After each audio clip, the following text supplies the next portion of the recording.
কিন্তু কি করব বলেন, সে সব সময় মোবাইলে মেসেঞ্জারে বিদেশি লোকদের সাথে কথা বলবে, যাকে জীবনে দেখি নাই তার সাথে ঘন্টা পর ঘন্টা কথা বলতেছে, এইখানে ওইখানে যাচ্ছে, যেটা আমার পছন্দ না। বাজারে যাবে, বান্ধবীর বাসা যাবে, বন্ধুর বাসা যাবে, তাও আবার আমাকে ছাড়া একা একা।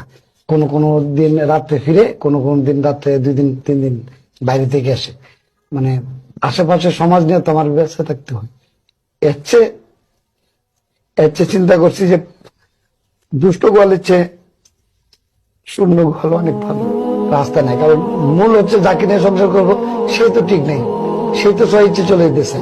আর আপনিই বলেন, কেউ যদি স্ব ইচ্ছা না থাকতে চায় তাকে জোর করে রাখাটা কি ঠিক? উনি দেখো এই মেয়ে মানুষের মতো কান্না করতেছে, যেখানে কান্না করার কথা তোমার, আপনার হাজব্যান্ডকে ছেড়ে। নিশ্চয়ই আপনাদের বাচ্চা আছে, তার বয়স কত? এই তো 2 বছর।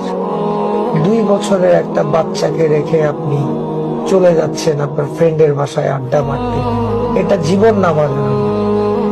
শুধু তাই, বাচ্চাটার দিকেও কোনো খেয়াল রাখে না। সারাক্ষণ বাইরে বাইরে থাকে।